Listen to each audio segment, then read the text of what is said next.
Olá, pessoal. Hoje vamos falar um pouquinho sobre os hebreus, o famoso povo da Bíblia, tá? Cuja a principal fonte histórica de conhecimento da organização dessa civilização é exatamente o Antigo Testamento da Bíblia. Então, por isso que eles são conhecidos como o povo da Bíblia.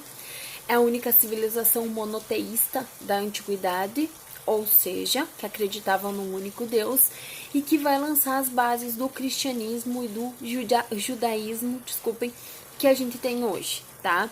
Então a gente costuma dividir a história desse povo em três fases, tá? Os patriarcas, os juízes e os reis. Essa civilização vai se originar onde hoje é o Oriente Médio, mais especificamente onde está localizada a Palestina e Israel, tá? Então, durante a fase dos patriarcas, é a fase de Abraão, de Moisés, tá? É a fase em que eles estavam organizados em tribos, onde não existia uma hierarquia social, tá? E que eles vão ocupar essa região da Palestina. Caracteristicamente, eles são povos seminômades, pastores, tá? Pelo fato de que a região não é propícia ao cultivo de cereais, como é a característica da antiguidade. Então, a sua principal atividade é o pastoreio, tá? Com isso, eles estão em constante migração, certo? E eles acabam se aliando aos Ixos, tá? Um povo que futuramente dominou o Egito, que a gente já comentou sobre isso. Então, no momento em que ocorre secas e a dificuldade de achar alimento para esses animais que eles pastoreavam, eles vão acabar migrando para o Egito, tendo o apoio dos Ixos, tá? Eles são um povo que vai ter uma certa raiz genealógica com os Ixos e com isso eles têm um apoio. Quando ocorre a expulsão dos Ixos do Egito, eles acabam se tornando prisioneiros e eles ficam no Egito por mais ou menos 400 anos como prisioneiros, até que Moisés vai organizar a fuga do Egito, que vai ser conhecida como o Êxodo, tá? Esse êxodo é quando eles vão atravessar o deserto indo de volta para a Palestina, que é a chamada Terra Prometida, tá? Durante essa migração, que teria durado em torno de 40 anos, Moisés vai receber os 10 mandamentos, tá? Que vão se tornar os fundamentos da religião cristã, da religião monoteísta, tá? Então, Moisés acaba sendo o grande líder durante toda essa migração, esse processo de fuga. Eles vão acabar recebendo os 10 mandamentos no Monte Sinai, onde vai se tornar a base da religião cristã atual, certo? Porém, Moisés não consegue chegar até a Palestina, ele morre antes disso, e aí quando nós temos a chegada dos hebreus na Palestina, nós temos início a segunda fase, que é a fase dos juízes. Não existe um grande destaque para essa fase, tá? A única grande ambição desses juízes é que eles são líderes religiosos e querem manter o povo unido, tá? Aí começam as disputas com os palestinos que ocupavam essa região. Então, o que nós vamos ter? Nessa fase de transição, vai surgir a terceira fase, que é a fase dos reis. Aí sim nós vamos ter o quê? A centralização política. Agora sim nós vamos ter como organização política uma monarquia, tá? Liderada por um rei, cujos principais reis vai ser Saul, Davi e Salomão, tá? Então nós vamos ter assim, Salomão vai ser responsável por organizar o Templo de Jerusalém. Jerusalém vai se tornar a capital do reino a partir daí. Nós vamos ter, com a morte de Salomão, o que até então eram 12 tribos, tá? Porque a civilização hebraica ela é constituída por 12 tribos.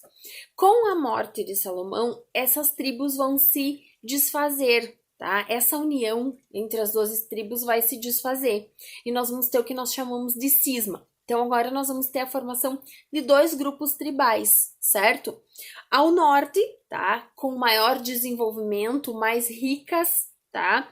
Nós vamos ter as tribos de Israel, tá? Que futuramente vão ser destruídas pelos assírios. certo? Então, ao norte, 10 tribos vão ficar e vão fundar o reino de Israel. Esse vai ser mais desenvolvido, tá? Com mais abundância econômica, tá? Ao sul vão ficar 2 tribos que vão fundar o reino de Judá e que mais tarde vai ser ocupada pelos caldeus, que a gente estudou lá quando nós vimos os mesopotâmicos, tá? Liderados pelo Nabucodonosor. E aí eles serão aprisionados e levados para a Babilônia, o que a gente vai chamar de cativeiro da Babilônia, certo? Então, quando ocorre a invasão e a destruição das tribos do norte e as tribos do sul, a gente vai ter a dispersão dos hebreus pelo mundo, tá? Muitos vão ser presos e vão no que a gente vai constituir de cativeiro da Babilônia. E aí nós vamos ter início a uma quarta fase, que é a fase dos profetas, que seriam aqueles que vão anunciar a vinda de Jesus Cristo, tá?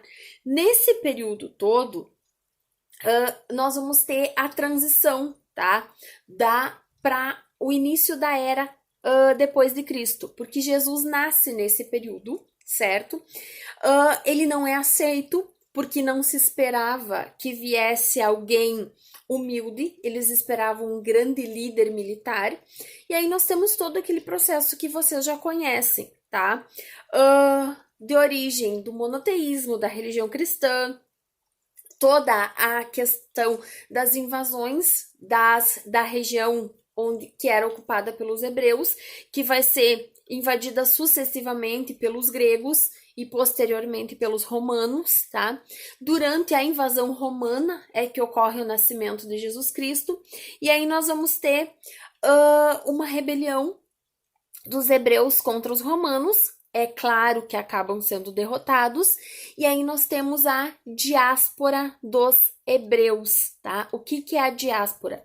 É a dispersão dos hebreus pelo mundo, tá? E isso acontece, tá? Ela não terminou, porque não houve a unificação territorial, tá? Nós temos um conflito que é milenar entre palestinos e israelenses, tá? Que é um conflito que vocês conhecem muito bem, é um conflito da atualidade, tá?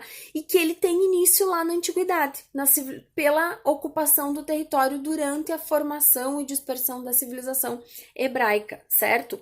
E aí nós vamos ter o quê? A diáspora, que é a dispersão dos hebreus, do povo hebreu pelo mundo, tá?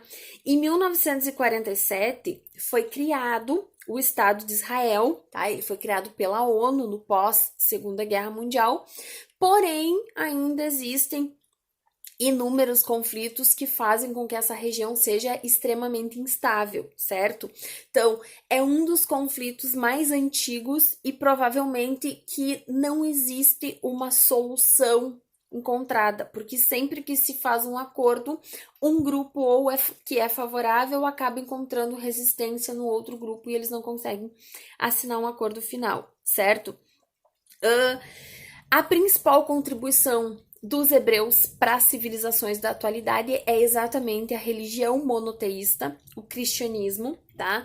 Então nós vamos ter como organização política 3 fases: a tribal, tá? Que é na fase dos patriarcas, onde nós temos o domínio dos patriarcas, dos grandes líderes mais velhos, com destaque para Abraão e Moisés. Depois a gente vai ter o período monárquico, que é o período dos reis com sucessão hereditária, onde ocorre digamos assim, a quebra da união das 12 tribos e a gente tem a fragmentação territorial, com as tribos de Israel ao norte e as tribos de Judá ao sul, certo?